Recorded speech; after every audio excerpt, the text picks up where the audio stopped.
Let's go.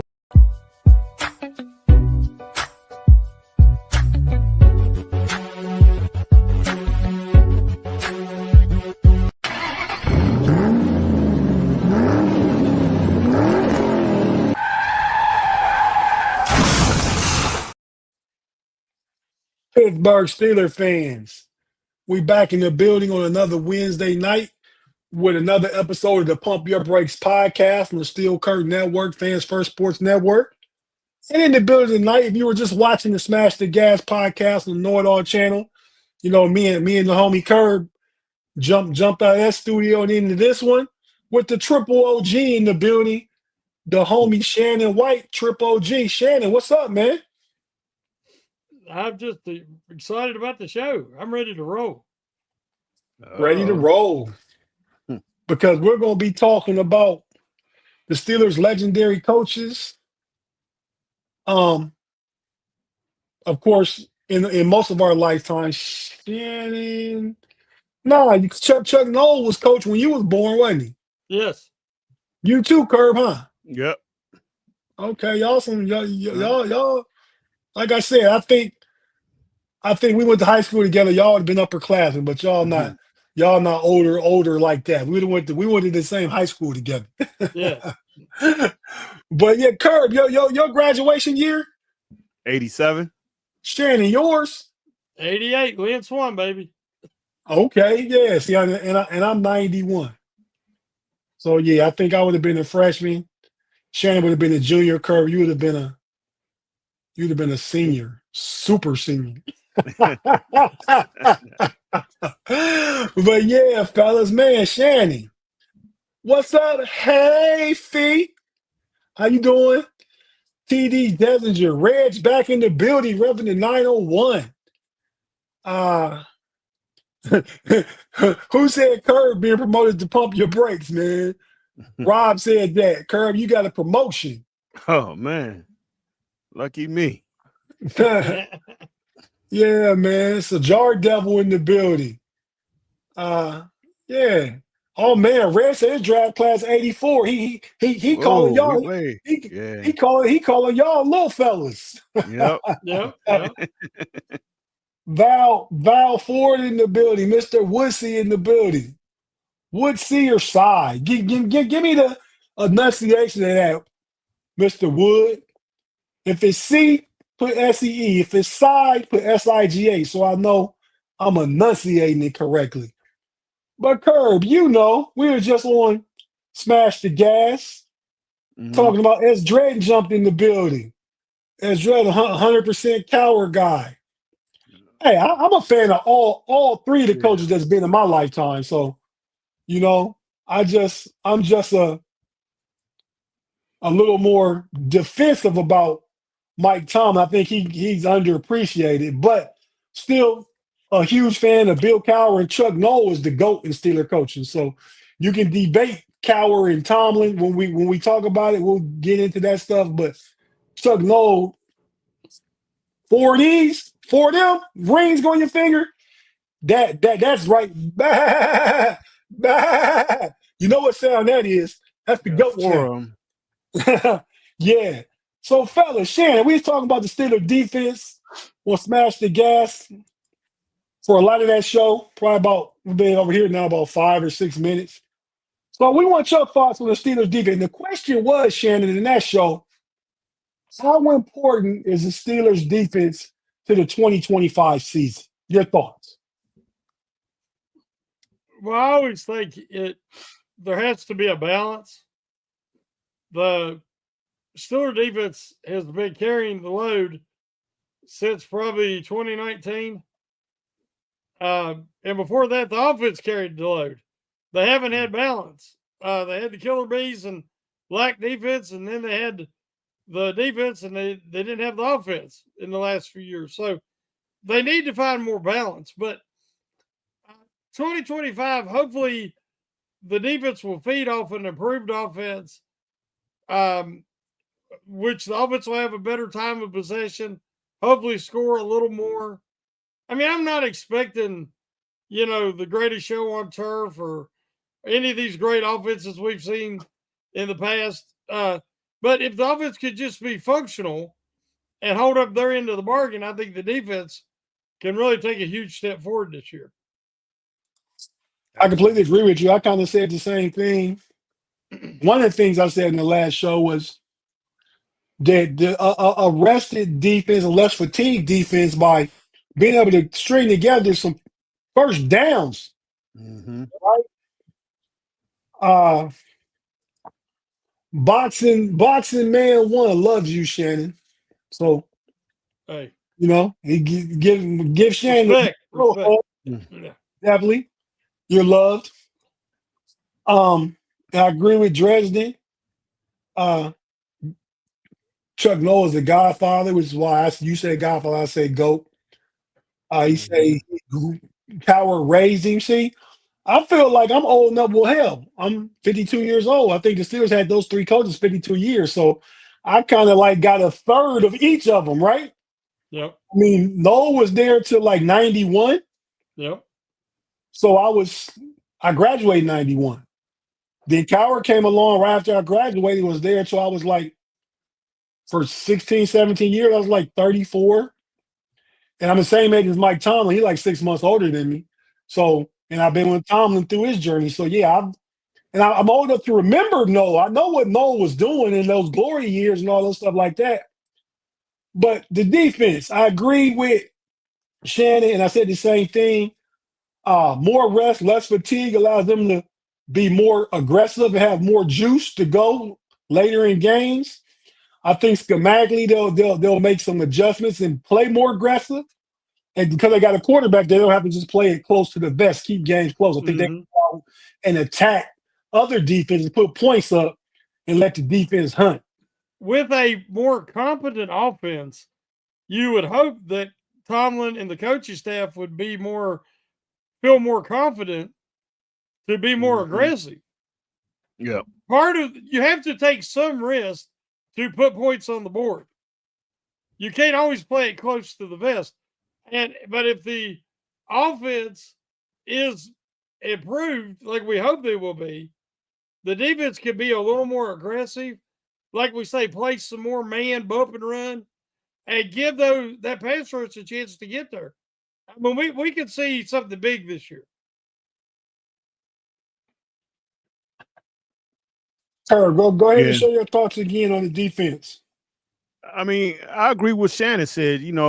I think now Tomlin will have a little bit more confidence to maybe play some different coverages and take some chances, knowing that, hey, if we give up a touchdown, I got the confidence in my offense that we can get that back. So, because I think right now he's been playing it close to the vest, thinking that, hey, we only can give up 14, 17 points, to have a chance to win this game. So I agree with that. And I got a question. And tell me your opinion on this. I don't know if it's just because of the way the NFL is changed. The Steelers always had a guy. Not only did the other teams respect, they were scared of. Like, you had Mean Joe, you had Mel Blount, you had Greg Lloyd, you had James Harrison. Like, I just think now the defense don't have those type guys. I mean, you got guys they respect, like TJ Watt. People respect him, but I don't think he has that fear factor like how those guys had. And I just wonder, do you think it's just that the Steelers don't have those type players now, or it's just because of the NFL and you just don't have those type players, period, in the league nowhere? Well, in my opinion, it's the rule changes. I mean, it's a kinder, gentler game now. Yep. And, the stuff that all those guys did in the day, you'd be suspended, kicked out, suspended for a year. I mean, you can't even hardly touch the quarterback. You can't hit a defenseless receiver. The rules have changed on that through the years. What is considered a defenseless receiver? And I remember them catching Swan because he was a leaper, and he would go after anything. and they would catch him out of the air, flip him on his head or pile drive him, stuff now you get arrested for it. Yeah. So I just think it's a different game. Mm-hmm. And to intimidate now, there's guys that are scared of what a player could do to them. Mm-hmm. Let's say Lamar Jackson could break, he's a threat to score on any play. Yeah. That's the fear you have now. Right. The Steelers have not had a guy on offense or defense that you could put in that category. As you say, Watt's probably the closest, but teams have figured out, how to chip him so much, double him, triple him, hold him because they can't call every hold, and they just do it on every play. So it's easier to neutralize a defender than it is a guy that gets the ball in his hands, like a Lamar Jackson or Jamar Chase, somebody like that. Mm-hmm. And I agree with what Shannon said. I mean, I think TJ is feared as a football player, but not as a person or personality because you not think about it. I mean, Shannon said the rules have put that out the game. Put it out the game. You can't even land a little quarterback. You can't thump a quarterback, drive him into the ground. They can do all that stuff back in the day. It's the Autobahn out there on the field now. The middle of the field is wide open. You can't lay a receiver out to make him think about the next catch he's going to catch over the middle. Yep. So, and I think it's also a generational thing, man. These young people nowadays, not that they're not tough football players, they don't grow up tough, though. You know what I mean? Like society has kind of pampered young people. There's a term called gentle parenting. You know what I mean? I mean, that's a thing. So you get participation trophies when you compete and stuff and you lose. I mean, the mentality and stuff to me is just different where those Hines Ward and James Harrisons and Mel Blunts and Mean Joe Greens, them guys ain't around no more, man. You tell me one on some other teams. Name me 3 that people fear. Yeah, that's what I'm saying. I just think it's probably just because the way that the league and changed, because I can't think of nobody that's in the NFL right now that people are just scared of. Like, hey, this dude gonna knock me out. I mean, yeah, because they're not allowed to. They're not allowed to knock you out. I go back this region, and he probably retired about 4 or 5 years ago. Terrell Suggs. I mean, he's some of the last guys. You need to take it to basketball. There's not that many guys that have that killer mentality like Jordan, Larry Bird, and Kobe Bryant, and Shaq, and Kevin Garnett. That mentality, man, doesn't really exist anymore because to me, generationally, it's different. Yeah. Oh, different. definitely. And there's gentle coaching now. Coaching. Yeah, I mean, if you offend a guy, oh God, heaven forbid you offend him or he feel embarrassed. You can't yell at him. Don't be verbally abusive either. I mean, it's totally different. It really is. You're absolutely right, Shannon. That makes me think about because the money is so immense now. Yeah. Players run the game. Yep. A good player can get a good coach fired. Yeah. A player with cachet can get a coach with cachet fired, probably, unless your name is Bill Belichick, and Bill Belichick is out because he was losing games. They want to go a different direction. And Mike Tomlin. I mean, those are Andy Reid probably, but I mean, Andy Reid was out in Philly early on, so he got a taste of it. But yeah, so I think it's just different nowadays. That's what I'm getting at. Well, I mean, now it's all inclusive. They even got commercials now. The NFL is all inclusive, and it wasn't that way. Football in general, you had to be tough. A lot of athletics, you had to be tough. You had killer practices, suicides. They would run you till you throw up. Now they're like, oh, he might have something happen, a medical event, at practice. So they don't want to do that anymore. And they used to make you run till you threw up. But not anymore because you can get sued. So it's different now. It really is. Claude with the $5 super chat. Thanks for the super chat, Claude. Glad to see you in the building. We missed you over there on Smash the Gas, ridiculing the show, spewing your bad takes and hate. But welcome over here, Claude. Glad to have you per usual. Claude says today's guys are just as tough, Tate, just a little faster and stronger. Terrible take, Tate. I expect more from you. Okay, so I see you over here on everything I said you weren't on over there. I mean, but like I said, athletes are better. Athletes are faster. I mean, but I give you that part of it.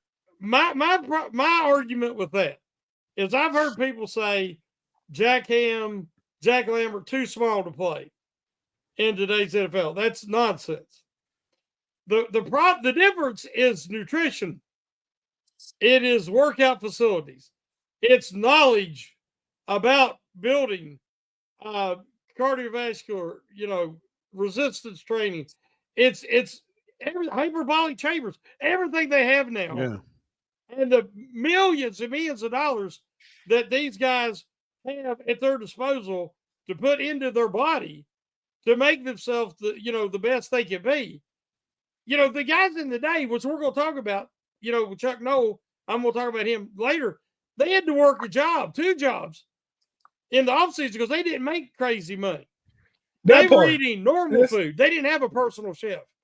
They did. To say guys were bigger and faster, that doesn't mean they were better. It just means they are in a different era and have different era. Yeah. Because we're talking toughness and mentality. And I guarantee you, Jack Lambert and Jack Ham's mentality is way tougher than anybody in the NFL right now. Yeah. Right now. Yep. If they had, like Shannon said, they had that level around the clock, nutrition, workout facilities, getting ready for combine, football is your full-time job, it'd have been different then. But we evolved, right? I mean, computers are faster. It was a time we didn't have cell phones. We were happy to get a cordless telephone in your house. So things evolve. Because they evolve don't mean it's better.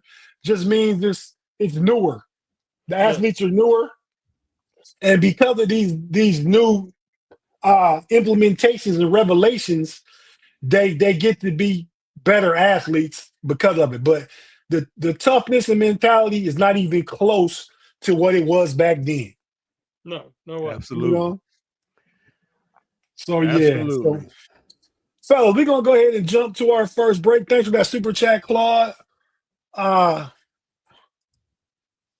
me see. Mark Tobin said that kid in Texas, what did he say? The kid in Texas died because the coach was being extra 105-degree heat back in 2007. Once that's when they got rid of it. Yeah, I mean, but I'm not saying that's the right thing. I'm saying, but that's part of the mentality. You had to fight through that. Joe Flacco was just on in Cleveland last week talking about the young quarterback in his room, Kenny Pickett, Dylan Gabriel, Shador Sanders. He said, it's different. He said, these guys have never even been through two-a-days. This was Joe Flacco talking. We go through an hour, 15-minute practice. They think it's hard. They think it's difficult. Is what I'm quoting Joe Flacco. Joe Flacco thinks it's hard. No Diddy. But, they think it's difficult. Joe Flacco said, I remember when I was young coming up in Baltimore, we had to go for 3 hours. You know what I mean? This hour, 15 minutes, they say it's tough. He said they blew the whistle at 11 o'clock in the morning. We was out in the field for 3 hours. They blew the whistle twice, at the beginning and the end. Then you could come off the field. Now, they had water stations and stuff. They could get water and stuff like that. But the thing was, an hour, 15 minutes wasn't hard. The culture, the generational difference, young people think an hour and 15 minutes is hard nowadays. You know what I mean? Let's just – the example that keeps coming to my mind is the young quarterback in Chicago. Last name Williams. I can't remember his first name. Caleb Williams. Caleb Williams. Okay, he lost a rivalry game, a shootout in overtime, if I remember, against USC. And he was crying to his mom. Stands, and he gets in his mom's lap, and he cries like a baby. Yeah. Now, one thing, we'd have got a beating for acting like that. Right. My dad's thing was, if you're going to cry, I'm going to give you a reason to cry. That was too. Like Yeah, if I you didn't just cry to get your way or titty baby around. and Because if you cried, there better be something broke, bleeding, sticking out. that Something. part. Yeah. And I had matter of fact, we didn't cry because of pain. You cried somebody died.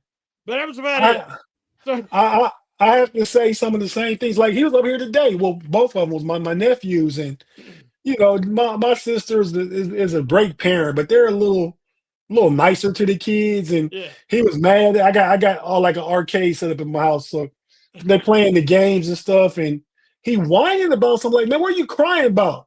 And a lot of times that's what I say to them. Do you want something to cry about? Not that I would do anything to them, but that threat, they no, and they stop. But you can't feed into that, man. And like you Yeah. said, a grown man, college football player, Heisman Trophy winning quarterback, loses the game and runs and goes and jumps in the mama's lap. True story. True story. Happened. So Yeah, with painted fingernails. yeah. Hey, you wouldn't come back in the locker room in the day with painted Oh yeah, fingernails. no, you couldn't do that. But I'm not mad at that part of it. I mean, I think it's okay if guys want to be open and come out the claws and stuff. Not for me, but if that's what you do, it's what you do. If you want to paint your nails and you can play football, but He you gotta ain't play saying football. he's in the closet. What I'm saying is it's just a part of the softer in general generation. Yeah, yeah. I mean, well, to me, that's more the mentality aspect of it, not so much painting your nails. I think young people do that now. I'm not saying that's my thing, but young people do that now. It don't have anything to do with their toughness because at some point we just things, you know, trends change, things change. You know, like I got my ears pierced. I had my ears pierced since 1988. So so things like I was one of the first people, young guys, when I was in high school to do that. You know, now it's a popular thing among everybody now. It was new then, but so sometimes things are just different like that. S. Dresden with the big super chat. X Dresden, thanks for the $20 super chat. Let's look at this comment and address it. When we address S. Dresden's comment, we'll take our first break and come back and get into the coaches. Shannon, we'll go ahead and read S. Dresden's comment for us. He said Marcus Freeman as head coach and Nico, I cannot say his last name, at quarterback would be a dynasty ball for the Steelers, in my opinion. However, we'll be stuck with Tomlin and Howard for years. I don't think you could say that they're going to be stuck with Tomlin and Howard. I just think that, you want to see what you have in Howard. And by next year, you want him to have an opportunity to compete for whatever rookie. I still think they're going to target a rookie. I think they're going to try to move up and get a rookie to try to find their next franchise guy. And you'd like to have two guys. Remember when the Washington had Griffin and Kirk Cousins? Everybody thought, hey, they got it, man. They got Griffin, Robert Griffin, so they got their guy. Well, his knees wouldn't hold up. Mm-hmm. And it ended up Kirk Cousins led him for a long time. So, we don't want to discount Will Howard having a shot next year to compete. Yeah, and I mean, I don't think Will Howard's the guy, but he needs to get an opportunity to prove he's the guy. Marcus Freeman is a question mark. He's great. He's great at Notre Dame. You know what? Pete Saban was great at LSU and came to the pros and didn't work out. Mm-mm. Nick Saban. So that stuff doesn't always work, man. Barry Switzer was great in college. He took over Jimmy Johnson's team and won the Super Bowl, but he didn't do much after that in the professional ranks. Mm-hmm. So, you can't just say Marcus Freeman's head coach would be great. And Nico, I like Nico in college. I'm not so sure how it translates to the pros. I mean, I think right now, I'm saying we don't go up to number one. So if he comes out, I'm saying Arch Manning is not an option. But the two quarterbacks I like most right now are Sellers from South Carolina and Caden Klubnik from Clemson are my two favorite quarterbacks as of right now, June 18th, before next college football season. Those are two guys I like that I think the Steelers have a chance at, even over Nico. But thanks for the super chat, S. Dresden. You already got something good to say, something spicy to talk about. So we appreciate.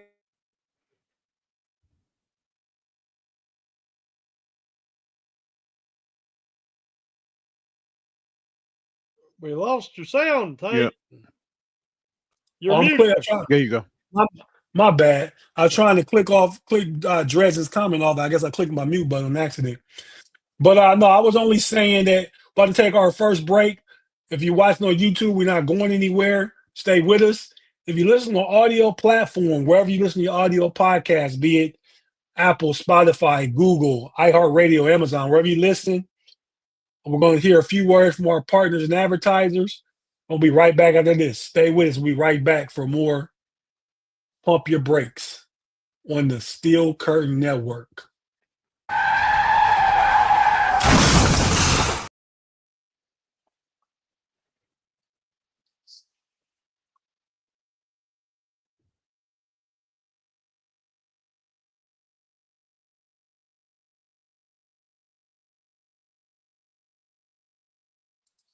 And we're back on the Pump Your Brakes podcast in the building with my OGs. One triple, well, might be a quadruple OG in the building now that we found out graduation years. I have a triple and a quadruple in the building. But fellas, man, we got done talking about the Steelers defense and whatever thoughts the live chat had to chime in. Nice super chats from S. Dredd and Claude. Thank you, fellas, again. Let me turn to the super chat. Curb and see, Juice got a super chat. Y'all not telling me these super chats, man. If Big G was here, he wouldn't be missing. Curb, once again, you're not doing your job. Shannon, you usually on it. I must have missed it. Juice, I'm only 28 and I agree today's game is soft. Okay, Juice, shout out to you for recognizing real. Yeah, no. I mean, from a talent perspective, Reg 901, Parsons probably has skill set similar to LT, but think about Michael Parsons being that skilled and that athletic in 1982 when LT was doing this. Everything LT was doing then is what Michael Parsons is now. He's not even over LT athletically, what he can do. I got to say something about that. A lot of the younger people have not seen Lawrence Taylor play. Nope. Lawrence Taylor was a beast. If you give Lawrence Taylor the modern workouts and nutrition and training rooms, that guy was a monster anyway. I remember him throwing an offensive lineman with one arm, reaching out and getting a hold of the shoulder part of the jersey of a quarterback. I think it might have been Jim Everett. I can't remember for sure. With 3 fingers, he grabbed a hold of him and slung him to the ground. Now, listen, it doesn't matter. Because the guy's muscled up and they put on a lot of muscle through their supplements and the protein creatine, all that, doesn't mean they're naturally stronger than the guys that were smaller from the 70s and 80s. Lawrence Taylor would be a beast in any era. Mm-hmm. Any era. And somebody said the other day online that Lawrence Taylor couldn't have tackled Derrick Henry. I mean, there's such a thing as age discrimination and era. You know, because you grew up in one era, don't disrespect the previous era. Because Lawrence Taylor was one of the best defensive players to ever walk the earth. And to say that, and to compare Parsons to him, is no comparison. Parsons is nowhere near the player Lawrence Taylor was. That's the fact, Jack. So yeah, Shannon, you were spot on there. I think just from an athletic perspective, you draw the comp, but that's an athlete almost 45 years removed from Lawrence Taylor. Exactly. Lawrence Taylor was the athlete then, what Parsons is now. That's the comparison. More so. Like you said, imagine if Lawrence Taylor had all the knowledge and all the nutrition and everything that the athletes have nowadays. He'd been like you said, a super beast. But fellas, let me get back to the comment screen. I'll make sure I ain't missing nothing else. There's one. There go one. Yep. Oops.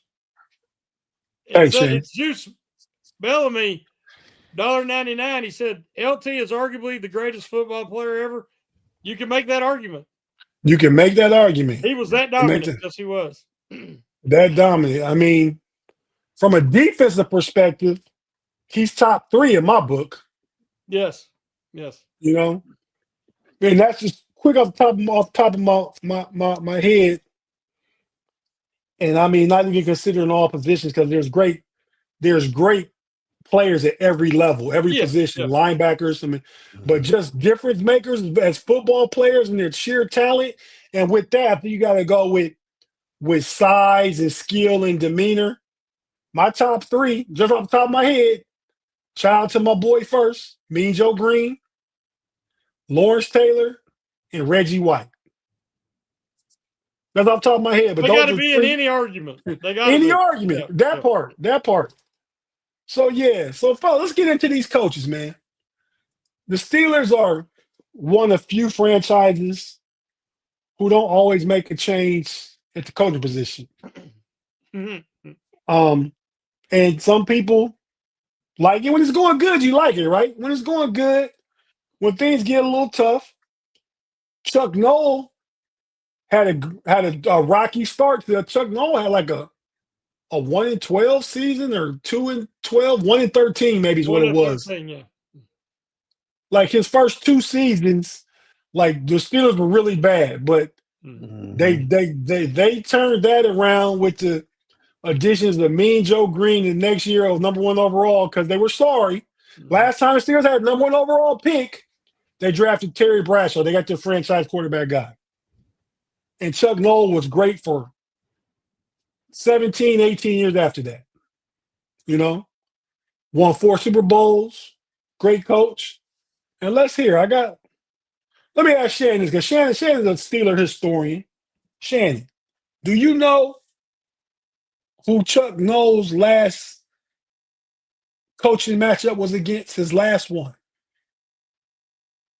Oh gosh. I cannot remember. Herb, you got an idea? I don't remember either. It was in your city. Oh, them trash Browns. Trash what Browns. was his name? Sam. What's that guy? Retigliano. So you think? Was it him? No, it was Bill Belichick. Oh, was it? Chuck Noll's last game coach was against Bill Belichick. Oh, I did not know that. No. That must have been his first year. Probably was. Probably was. So yeah, no, let's hear. I'm gonna let Shannon get in Chuck Noll first. I'm just gonna play a quick clip of, I believe this is Chuck Noll talking at the importance of team, talking at his Hall of Fame induction speech. Just a quick 30-second clip. Then from that, Shannon, after that's over, you can just go into your Chuck Noll discussion. Yes.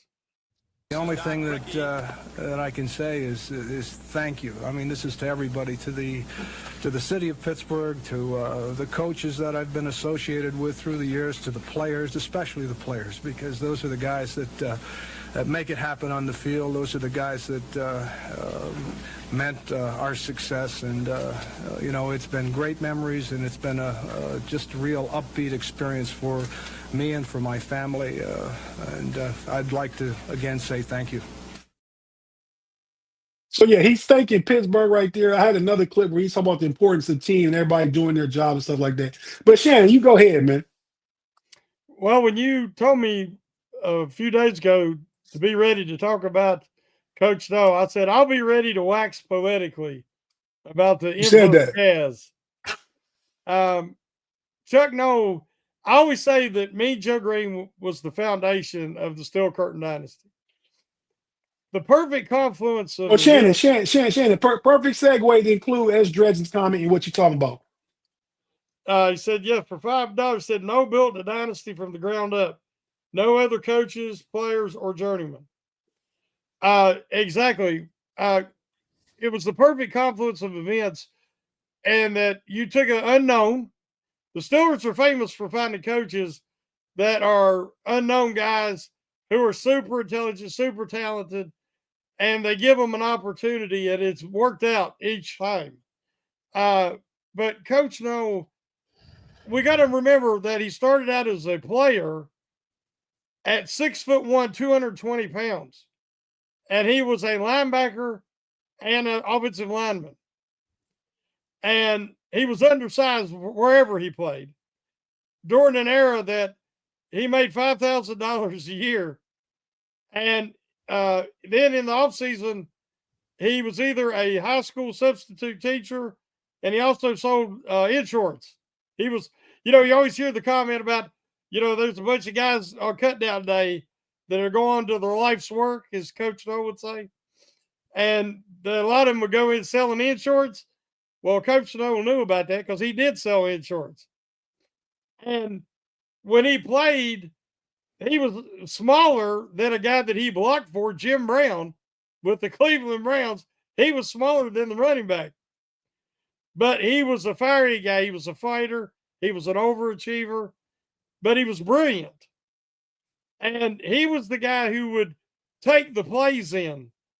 And he knew the playbook so well, he could have called the plays himself, even when he was a player. So when he retired, he jumped around in a couple of assistant positions. And the Steelers wanted somebody who knew Brown's system.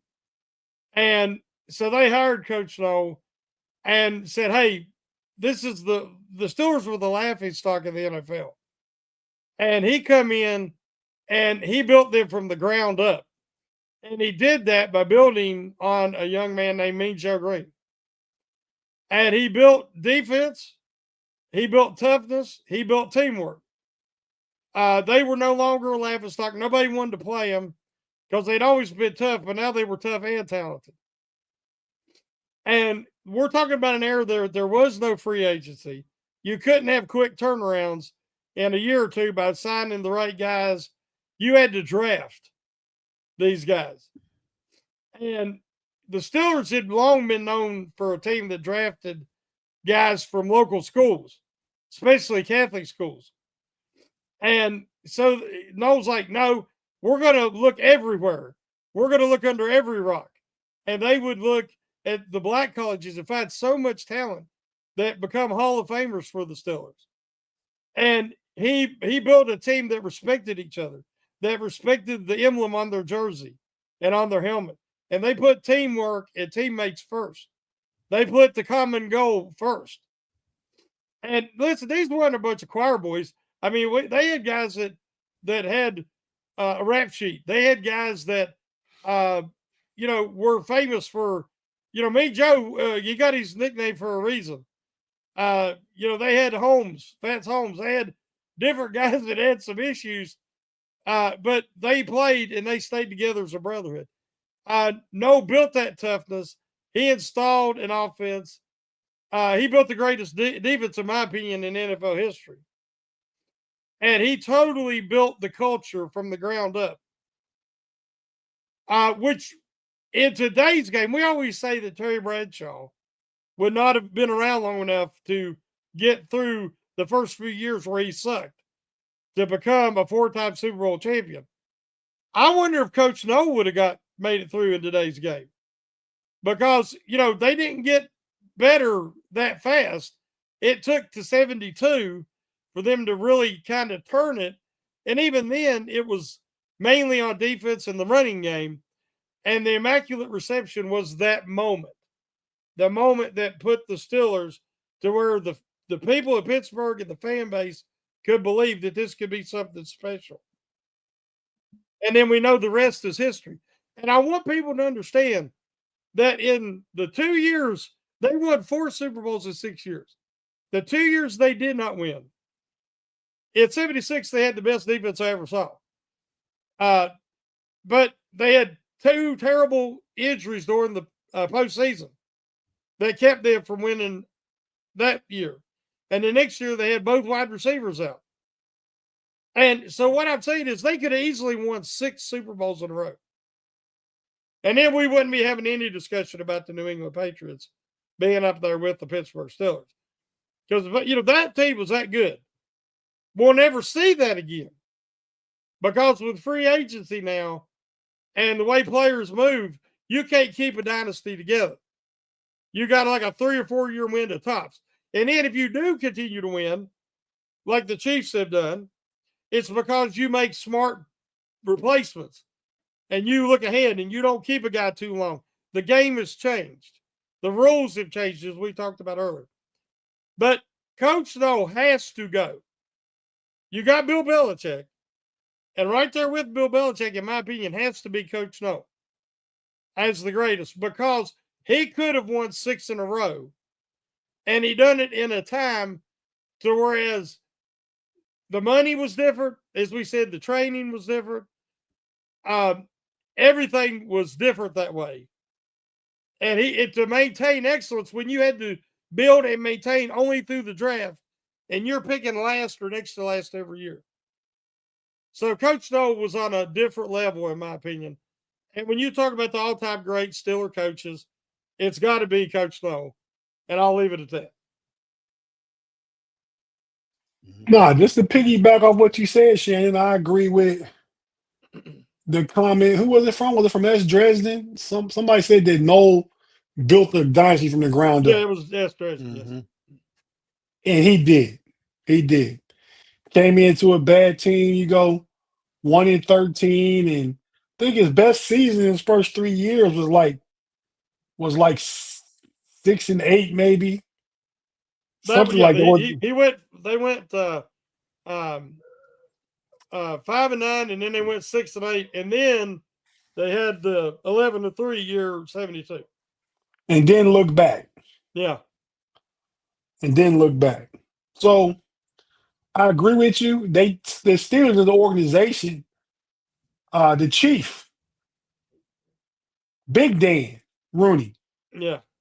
was smart enough to get new, young, innovative coaches. Took a chance on Chuck Noll.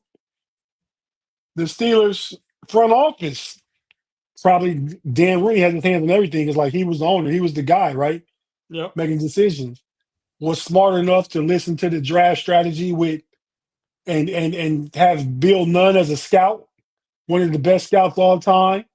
Totally the most underrated of that dynasty was the decision to hire, because he was a writer in the area first, and he was doing that on the side as a scout for the Steelers. And when they hired him full time to be head of scouting, that's when they found all them great hidden gems. Right, agreed. Going to the HBCUs. Curb, come to you because you are you related to John Stallworth? Yep. Him and my mom was first cousins. Okay, I know. So, I've seen you with pictures with him and stuff like that. yep. So That's cool. this comment, That's cool, man. yeah, a legend, a Steeler legend. Exactly. So Exactly. We finally can give Curb some street credibility. Yeah. That makes John Stallworth your second cousin then. Yep. So those are close family ties. So Curb, the Steelers got Stallworth in the 4th round out of Alabama A&M. Alabama A&M. Yep. And Donnie Shell was South Carolina State, undrafted. Yep. So just tell us what you think about your cousin, Curb, John Stallworth, and him being a Steeler real quick. Well, this is funny because my family, and I have a lot of family still in Alabama, so they hate, and actually a lot of my family live in John. They were from Tuscaloosa, Alabama, right where the University of Alabama is at. But my family hates that school because they didn't recruit him, and you know they felt like he was good enough to play there, but you know because of the time they didn't recruit him. So that's how he Is that why you're a Steeler fan? Because when I grew up, I mean, my family was still. I mean, John was playing, and Right. you know, I get so, that part, but yeah, so we were Steeler because fans. you from Cleveland, right? Yep. So that's what steered you to the Steelers. Your family connection. Okay, go ahead. I'm sorry. When he played here, he would come to our house. Well, he would actually come to my aunt's house, but he would bring players with him, and they would eat and have a good time, and you know, so I've always been with the Steelers. But anyway, John, he's just a great guy. Like you wouldn't. He's a humble guy, and we were able to go to his Hall of Fame ceremony, and we got a chance to meet all his teammates and stuff. But very, very humble. I mean, not a guy that like, honestly, if you didn't know who he was, you would never knew that he was. And I'm talking about back in his younger days. You would have never knew he was an athlete because he just didn't carry himself like that. But it was just a great situation. Now, I just, not to get off subject, but this is something that I kick myself every day. So he had a program that he got autographed by the whole team. So on this program, you talking him, Lynn Swan, Terry Bradshaw, all these Hall of Famers autographed this program. He gave it to me, and to this day, I could not tell you what I did with it. I don't know if I took it to school and left it. Oh man, that'd be terrible. Man, I don't know what happened to it. Somebody got it. Somebody got it. You're an adult. Like, be an adult. Come on, Kirk. Keep up with your stuff, man. Be an adult. But that's my. I mean, everybody was on there. Okay. Let's go ahead and let me just address Bill Cowher real quick. First, go ahead, Kirk. Read the super chat from the homie S. Dresden again, man. Oh shit, where is it at? Oh, Coach Noll wasn't a cheerleader. If he had to be a motivator, you were fired. That's what he said. Yeah. That's what he said. Quote directly from him. I mean, but that's true. That's true. I mean, and I don't know. I mean, again, I think that goes back to our early part of the discussion where generationally, I think it's different. Yeah. I think even now, young people need to be motivated. Egos need to be stroked, all that kind of stuff. So we got to look at the evolution. We talking about a coach that started 52, 53 years ago to where we are today. And the whole landscape of everything has changed, obviously, in the last 52, 53 years. But no, completely agree that he said he wasn't the month. If I got to motivate you, you're going to be fired. You don't come with that self-motivation. Yeah. Bill Cowher was coach of the Steelers from 1992 2006. Was that about 15 seasons? 15 or 16. Bill Cowher started out as a special teams coordinator for the Cleveland Browns and defensive back coach. Later went on to the Kansas City Chiefs as defensive coordinator and got his head coaching opportunity in 92. The same thing they did with Mike Tomlin. Mike Tomlin was defensive coordinator of Minnesota Vikings. Yep. Young guy. Cowher's a young guy. So the Steelers kind of had a blueprint they wanted to follow. And so Bill Cowher came in, and the Steelers were down the last couple of – they made under Noll, they made the AFC Championship game, I believe it was 87 against Dan Marino and the Dolphins. No, that was like 84, wasn't it? 84, I think. Yeah, 84. Yeah, because Marino went to the Super Bowl. Maybe it was Marino's second year into the Super Bowl. But yeah, back then, and then from then there were the Bubby Brister years and kind of like a slow decline in the Steelers on the field because everything Shannon said what was in the 70s started not to be in the late 80s. Mm-hmm. You got the inception of free agency and guys moving around and all kind of stuff that changed the dynamic of team building. And it was new to the old ball coach. Well, Bill Cowher came in, and I believe he came in with Tom Donahoe as his general manager. Mm-hmm. And they put together a good team. Bill Cowher was a coach that really was winning with no quarterback for a while. I mean, winning with Neil O'Donnell and Cordell Stewart and some decent guys, Tommy Maddox. But he had Big Ben for 3 years? Coach Ben for 3 years of his career. But no, Yes. Yeah, Ben was drafted, I think, in 04 2004 and and 2007. Yeah. yeah, okay. Yeah, but Cowher, like Shannon said about Noll, was a really good player. Played 5 years in NFL, was an undersized linebacker. He was 6'3", 225, which is big back then when he played. That's Yeah. 6'3", 225. Yeah. It's a big guy out there. Mhm. But yeah, man, just as a coach, I like the passion and fire that he always brought. Mm-hmm. He was, I mean, he was a defensive coordinator, so he was a good defensive coach. And he was a good special teams coach. And if you remember the Steelers teams back then, he was smart enough to hire Dom Capers back then as a D coordinator. And those defenses back then with some of those players and stuff, great defenses. He went to 2 Super Bowls, won 1 of 2. Yeah, I mean, went to, I think, coached in 4 AFC championship games. Bill Cowher was a great coach. I saw Chuck Noll's playoff record was 16-8. I'm looking. Bill Cowher's postseason record is 12-9. Let me pull up. I got a quick. This Bill Cowher on the sidelines. You can hear the passion and the fire from Bill Cowher. That's what I'm talking about right now. Hey, Ronnie, let's go. Hey, Cornell, let's play. I know you can hear me. Love some Bill Cowher, man. I mean, but like I said, I love all the Steelers coaches. I guess I don't have any complaints about any of them, really. I mean, I like the model of not always turning it over. And Bill Cowher decided to step down. Bill Cowher had some rough years where they stuck by him. And by rough years, we talking about a few losing seasons, but he stuck with him. They made that Super Bowl in 95, lost to the Cowboys. And that's the thing to me, I feel like both coaches, I'm talking about Cowher and Tomlin, both went to 2 Super Bowls, both won 1, but both the ones they lost, I feel like they should have won those games. Mm-hmm.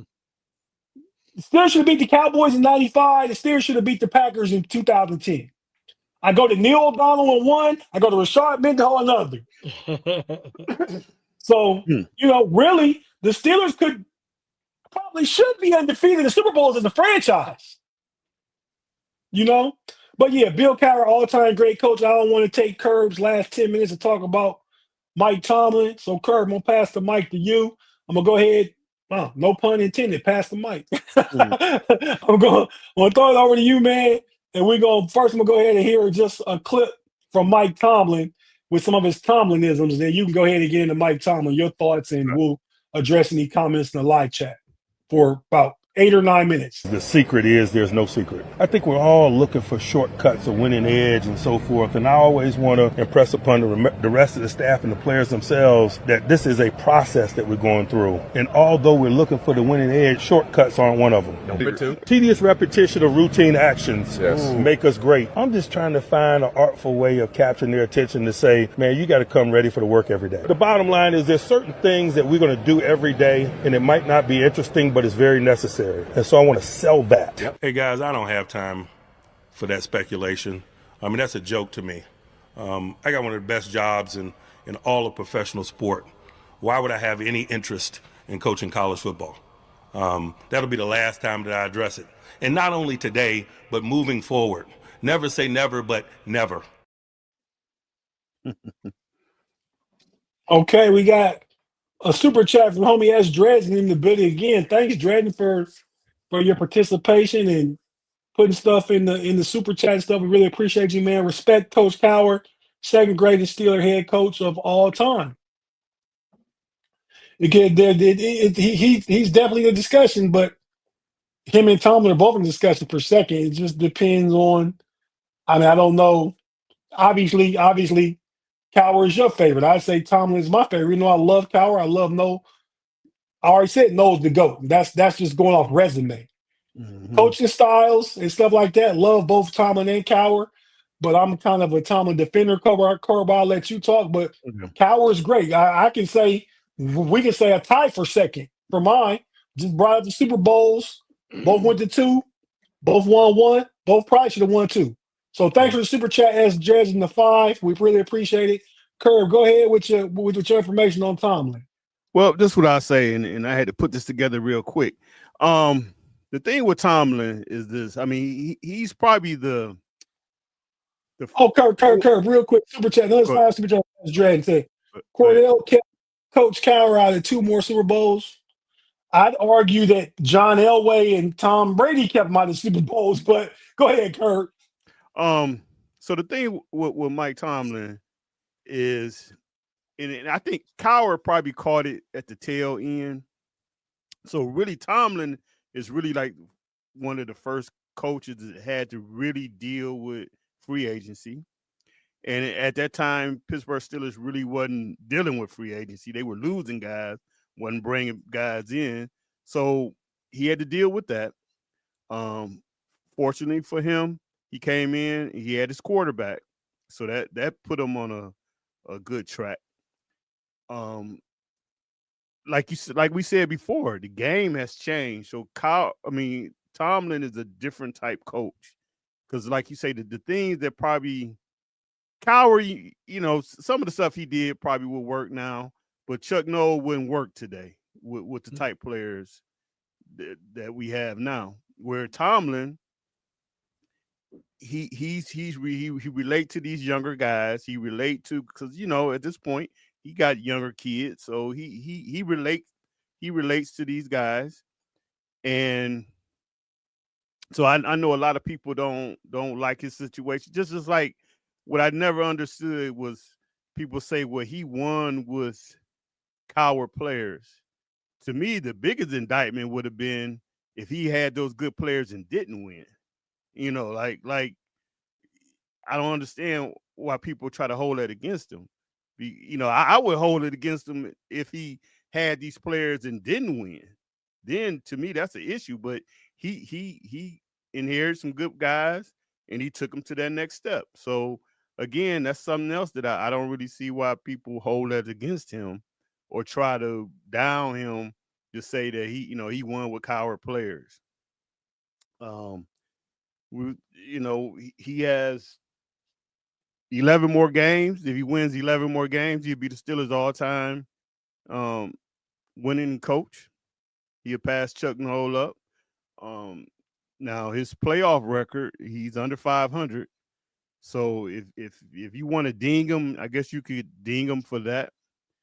But you guys got to just look at the stuff that he's dealt with. Like, I mean, and granted, we didn't even know this stuff, but Antonio Brown is like a total mess. But he was able to hold that guy down for at least 5-6 years before he just totally fell off the wagon. So I just think Tomlin gets a rap sometimes from fans, but some of the stuff is deserving. I mean, at the end of the day, like I say, the playoffs is one thing you're gonna lose in the playoff because you're going up against a better team.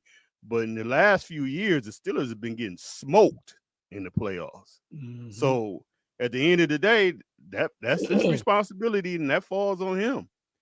But I just think he gets a bad deal from a lot of fans because, like I said, maybe we're used to the Chuck Noll or the Bill Cowher way, but he's a totally different coach. He's different. He's dealing with a totally different player. And to me, well, again, just interject real quick. It goes back to the generational discussion we was having at the beginning of the pod. But go ahead. And then we're gonna do juice. And if you look at any great coach, they've always been tied to a great quarterback. I don't know too many top 10 coaches that's never been tied to a great quarterback. So right now, you have to look at, since Ben been gone, he's kept this thing afloat. And he's kept it afloat with mediocre quarterbacks. I mean, that like the Duck Hodges. I mean, come on. So I just think at the end of the day, he gets a bad rap. The only thing that you can ding him for because like he would say, we got to own it, and he has to own that playoff record that he has right now. And but hopefully, he got a quarterback that can at least bridge him till he can get another one. But I just think for the most part that he kind of get a bad rap from the fans, and but I would say he's probably number 2. I put him ahead of Cowher, but that's about all I really got to say about it. All right, let's jump to Juice's super chat real quick. He said Rogers owes me a bowl, had me upset going to school in 9th grade. So Juice, yeah, Rogers won that Super Bowl against us, I believe. Did William Gay get toasted for the go-ahead touchdown? And then, I mean, the Steelers, I felt like Ben was leading them down even then to the win, and Rashad Mendenhall just fumbled, kind of like, we go back to some of the Steelers' losses, some of Tomlin's losses. Remember the play Tim Tebow beating? That game was in Denver, so the Steelers were obviously not favored because they were on the road. And they were missing 3 players. Yep. Yeah.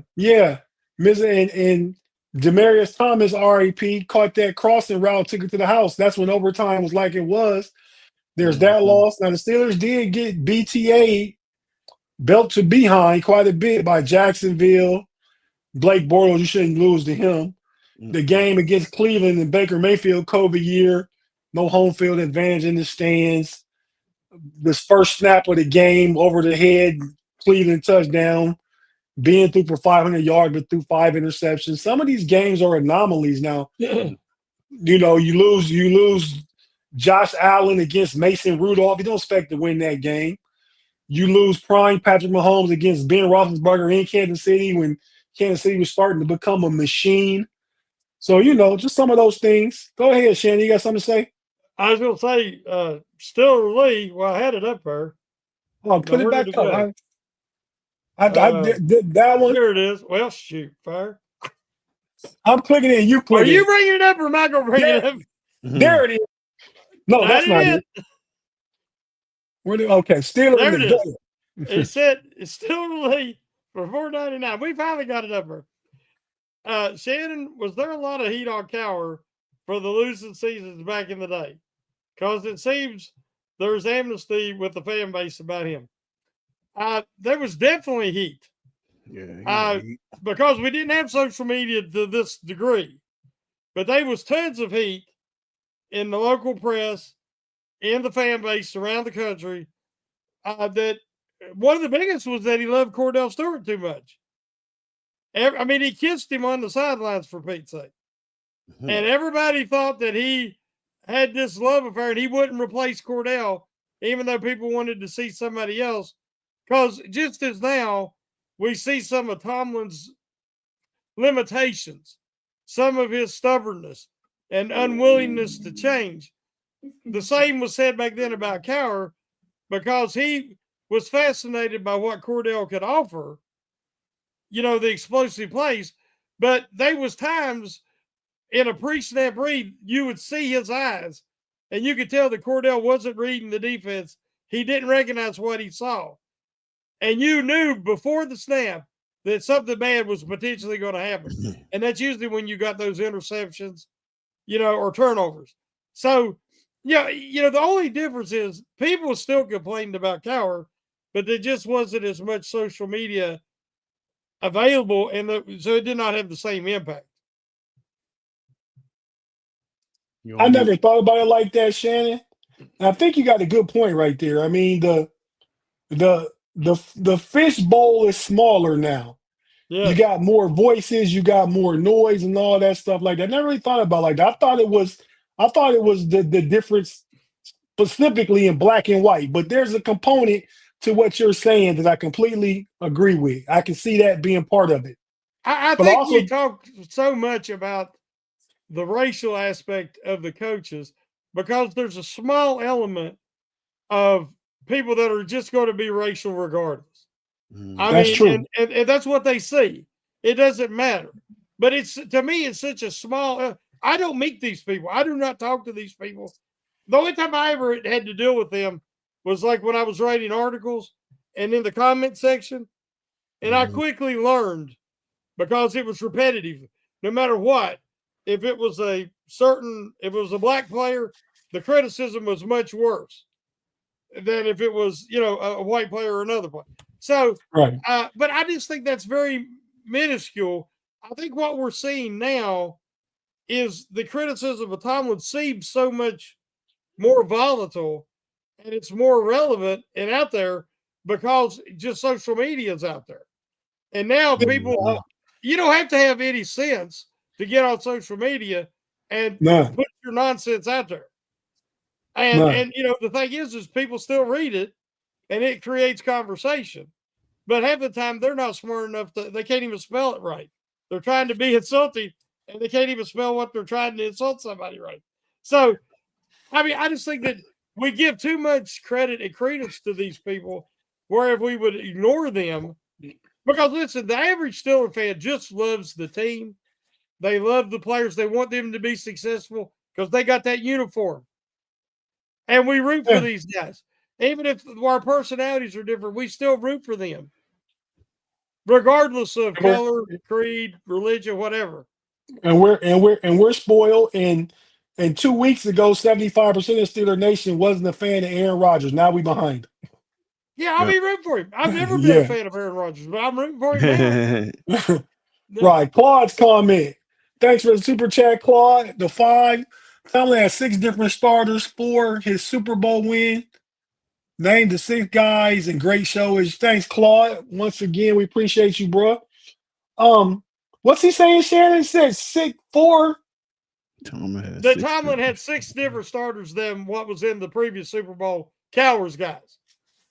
He had 6 guys that were his guys. Oh.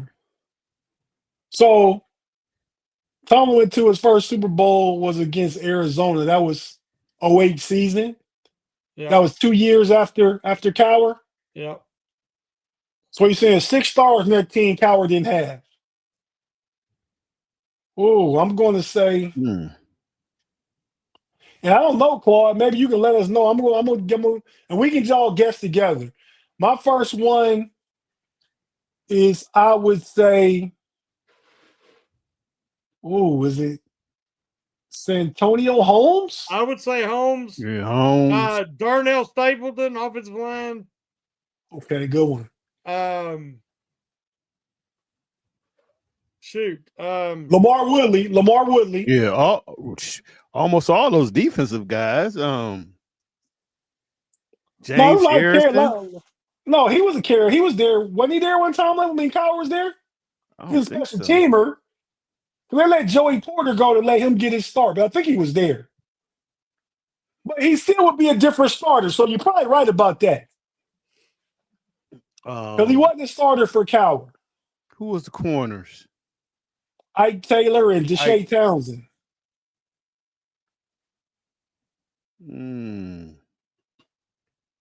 So Stapleton, Santonio Holmes, Woodley, Lamar Woodley. No, that was the second Super Bowl. That wasn't the first one. I was about to say Pouncey, but I think maybe Hardy Harrison, started. as you said, because he wasn't a starter. Yeah. I'm agreeing with Harrison. So that would be 4 we got. Yeah. Claude, you put the answer in the chat here? You didn't. Tell us the answer, Claude, if you know it. I bet there was 2 offensive linemen. I just can't think of what the other one. Well, the other one was Max Starks on that team, or he was on the next team, Super Bowl team, that lost? I can't remember, guys.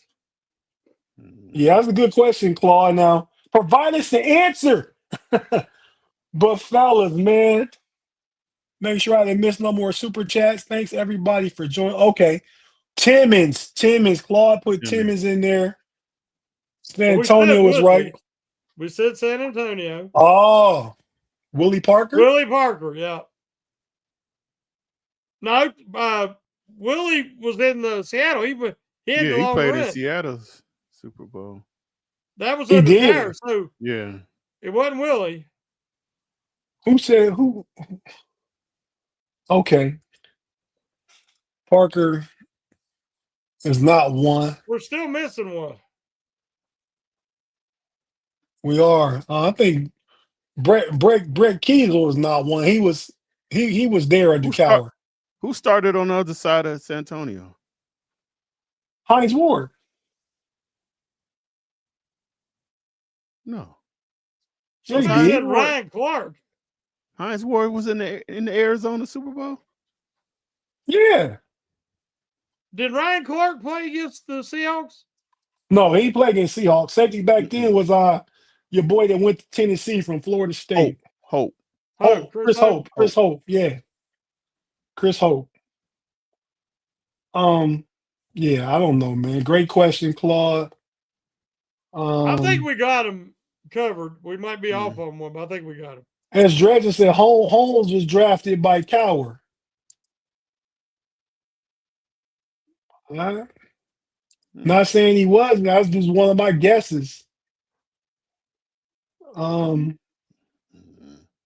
Yeah, I would agree with Mendenhall. Ward played in both Super Bowls because Ward threw the pass and he was a Super MVP in Super Bowl in Seattle. Yeah, because he called it from Randall L. Yeah. I just can't remember him in the Arizona Super Bowl for some reason. Yeah, he was there. It's just San Antonio was the guy. Yeah. That game. You know? Yeah, Ward was drafted in '98, so yeah. Mr. Woodside is correct. Okay, fellas. Well, we'll get out of here on Claude's great question. You guys got anything you want to say before we get out of here? Curb, go ahead and tell them where they can find you at, man. You can find me on the Black and Gold Standard podcast. And the only thing I got to say is, Antonio Brown, come back, brother. Come back. Come back to Earth, not to the Steelers. Come back to America. Okay. Just come back. Okay, yeah, so 2006 Holmes. Okay, so that was Cowher's last draft? Wow. Okay. Time flies, boy. Thanks, Mr. Woodson. Shannon, you got anything you want to say or plug before we get out of here? No, just want to thank Kirby filling in and Miss Big G, but we had a great show tonight, and I appreciate everybody in the community. We did. We did have a good show. Thanks everybody for rocking with us. Thanks for all the super chat. Thanks everybody that was out there rocking with us this evening. We definitely appreciate it. Thanks for supporting the Steel Curtain Network. Yeah, check Curb out on the Black and Gold Standard podcast. Go ahead and subscribe to that over there. Get some good Steeler content from him. He's trying to grow that thing. So let's help him out in the Steeler Nation. Just go ahead and give it a like, give it a subscribe, and watch when you can. But you can like and subscribe. That's easy. Check out Shannon on The Hangover on Monday nights with the homie Daniel J in the building as they get our Steeler week started typically. So, check them out. You'll see me. Hopefully Big G will be back. I'm not sure. I think he's talking about being off this Friday anyway for something else. But check out B Dirty Pay. We'll talk on the homies about AFC North football, some storylines. Talk about the TJ Watt and Trey Henderson contracts. Trey Henderson is back talking to the Bengals. They're back at the table. Talk about Shador Sanders. Can he be the Browns QB1? And Lamar Jackson said the Ravens are out for vengeance this year. So G-Stacks come with a late Larry Foote. I don't know. Could remember Larry Foote kind of missing. Not sure when. I feel like Foote and Ferrer were together. Was Ferrer there in 06? Ferrer was. Yeah, he was there. Yeah, that's why Timmons replaced him as a starter. Right. So, okay, everybody, thanks for rocking with us. We can go ahead and get out of here, man. We about 7 minutes over, but good content. So we appreciate everybody. And we're going to go ahead and get out of here until next week. on the Pump Your Brakes podcast. The homie Tate, the triple OG Shannon, and the quadruple OG Curb in the building. We signing off. Thanks for joining us. Peace out. Let's go.